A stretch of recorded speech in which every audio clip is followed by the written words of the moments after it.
Hello and welcome back to Bits and Bobs. Today's video is the complete coinage of King Henry VII. Henry VII reigned between 1485 and 1509. I'm going to go through all of his coins in ascending denomination order, beginning with the smallest, which is the farthing. And here it is, the smallest and the crudest of all the coins, because it was not very large. The design is not very detailed, but we can see to the obverse a crowned portrait of the facing king, and to the reverse the long cross.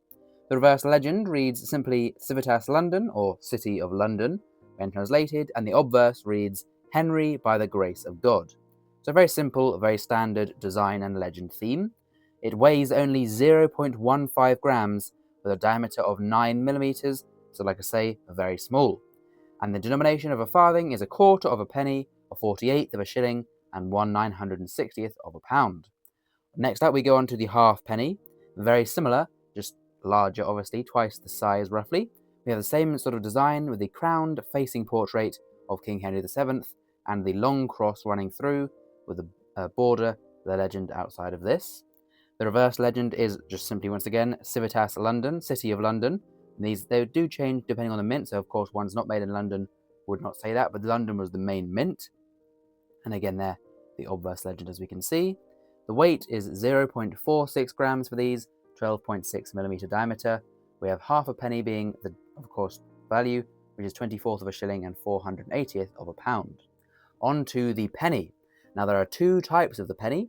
Here is the first one, which is sort of based, or rather similar design to the others, with the crowned facing portrait and the long cross to the reverse. So the standard sort of design for many hammered coins, with again here the legends being the same sort of thing, with the mint to the reverse and the city of minting to the reverse, and then his titles. That's known as the old type, weighing just under 0.7 grams and 14 millimeter diameter. The penny is of course worth 1 penny, which is a 12th of a shilling and a 240th of a pound. Now that was the old type. Here is the sovereign type, and we'll see later on why it's called the sovereign type. But we can see the portrait is much more detailed. We have a crowned king enthroned with orb and scepter as the portrait, and then a shield quartered with keys underneath for the reverse. The legends are the same, and these coins are slightly larger and heavier than the old type penny. So, very similar in terms of the actual coin, it's just the design. Next up was the half groat, which is a 2 pence, and here we have it. Now a larger coin becomes more detailed, with the king's portrait being more detailed and encircled by a border, and then the reverse, similar themes, but rather than just one coin, it looks like there's another legend, so it looks like there's a similar coin with another legend around the standard design, so double legend coin. The obverse has a little bit of a longer legend, Henry by the grace of God, King in England and France. Of course, being more space, you can have a longer legend. And then the reverse legends, there's 2, which is I have made God my helper, and then, in this case, City of Canterbury, again, for the few minting locations. These weighed 1.5 grams with a 20 millimeter diameter, so a similar size to a penny of today for comparison, and the half groat is a 2 pence piece, which is a 1/6 of a shilling and a 120th of a pound. Now here is the type 2 half groat, much more detailed and designed very nicely, a realistic portrait. Henry VII was the first monarch to have a realistic portrait, and we can see here in profile this time. So he had a facing bust, an enthroned bust, and a profile bust on his silver coins. These second type half groats are 1.55 grams, 21 millimeters, so a little bit larger and much more detailed design. Now on to the groat, which is the 4 pence, so the full coin of this denomination. We have here is the first type, with again a double legend long cross to the reverse, and a facing crowned portrait of the king to the obverse. We have a mint mark there to the top, legend around, and then a sort of border around the king. The obverse legend is again very similar, Henry by the grace of God, King of England and France. And then, as we will expect, the reverse has those 2 legends again, I have made God my helper, and in this case, City of London for the minting city. These weigh just under 3 grams and have a diameter of 25 millimeters, so similar size to a 2 pence of today for comparison. The groat, as I say, is a 4 pence. This is a 1/3 of a shilling and 1/80th of a pound. So of course, getting a bit larger in denomination. Here is the other style, the profile bust groat, and a beautiful coin, lovely legends, a lovely shield cross to the reverse, and like I say, A really realistic portrait of the king in profile. Henry VII, like I say, the first sort of, that became a trend, of course, the realistic profile busts we still have today. These weigh 3.11 grams and have a diameter of 26 millimeters. Now then, on to the Teston, which is also known as the shilling. So it was a shilling, but the coin was originally called Teston before being just named the shilling. Here it is, though, and what a beauty. These are very rare, and these are the only type that exist, the profile bust.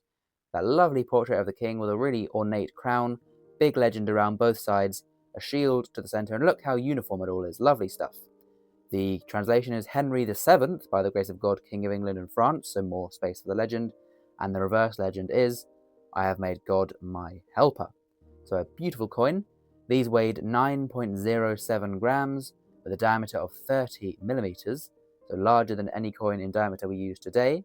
The Teston, like I say, is a shilling, so it's 12 pence, 1 shilling, or a 20th of a pound. These were first issued in 1502 and were initially unpopular, and so therefore extremely rare after being only minted for a few years under King Henry VII. But they do count in this complete guide to Henry VII's coins. Now on to the gold denominations. The half angel first, as the smallest gold denomination. Here it is. We have a shield on a ship to the reverse, and then to the obverse there is the archangel slaying a dragon, hence the name of these coins, angels, as they all depict angels on them. This one, of course, though, is the half angel. The obverse legend here reads, Henry, by the grace of God, King of England. And we can see the design is Archangel St. Michael. And the reverse, you see here, the legend is, Hail, O cross, our only hope. It's a bit of a unique one there. The weight is 2.6 grams and the diameter 22 millimeters. So quite a small coin, but of course, as it's gold, it's worth more than the silver ones. It was a 40 pence piece, which is 3 shillings and 4 pence, or a sixth of a pound for the face value. On now to the angel. And here it is. This is a beautiful coin, a very popular one among collectors. We have the cross on the shield in the galleon on the sea, to the reverse, and then to the obverse, the angel, Archangel St. Michael, casting Satan into hell. Satan depicted with a dragon there. Very sort of religious, symbolic design there. Translation of the legend for the obverse is Henry, by the grace of God, King of England and France. Quite standard. And then the reverse says, By thy cross save us, O Christ our Redeemer. So again, like I say, fairly religious coins.